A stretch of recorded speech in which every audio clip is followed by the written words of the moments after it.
Like, you mentioned the things coming out of the garage, and, like, it is quite literally like that. Like, anytime there was a question, they're like, "Oh, funny you should mention, we have a photo of that." Or, "Oh, funny you should mention, let me just go in the garage because we actually have a record of that happening." Just incredible documentation pops out of nowhere to support the official biography of Oswald that I guess we're dedicating this episode to debunking. Yeah, and I find what you say about the marriage is probably true, that it's some sort of strange relationship. I mean, she seems she's depicted in the Oliver Stone film. They give her a different name, but they really capture this kind of creepiness of her, I think. And I've known a lot. I've known more Quakers and such as I've been here, on the East Coast for a while. And, there's a lot of really great, wonderful people, and the philosophy is very good.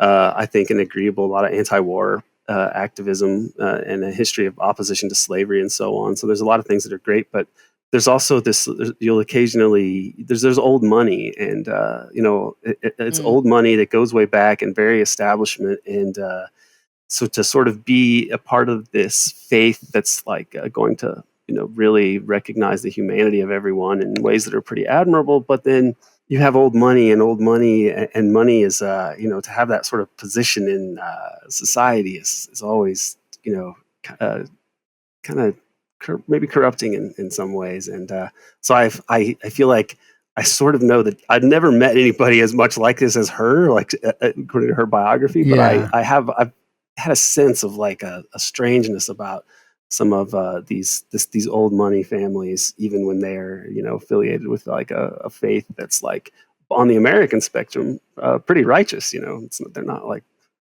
these other right-wing evangelical groups, and yet this is those pretty sinister things that she was involved in.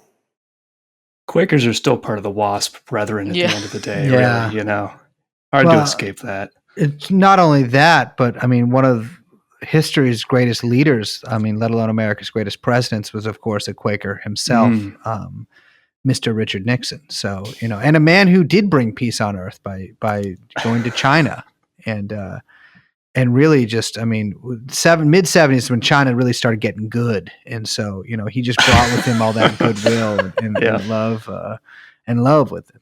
There's three naughty Quakers in U.S. history, in my estimation. If you'd taken my U.S. history course, you'd be able to rattle them off. But I'll tell you now, so you don't have to do all that. It's the first one is A. Mitchell Palmer of the Palmer Raids. He was a Quaker. I'm sorry to say. And Herbert Hoover, who he could have done more in the Great Depression. And Richard Nixon killed millions of people, and so he sabotaged the Vietnam War from being ended earlier. So he's got to be on that list too. Well, people never really take into consideration that if you kill someone, they go to heaven. So you're actually like literally giving them a ticket to eternal paradise. Not really sure what's so wrong with that, but they kill them all like God sorted out. Exactly. Philosophy. Yeah. People really pay attention to the kill them all part of that, but they don't pay attention to the fact that God is literally sorting you out. So not really sure what's wrong with that.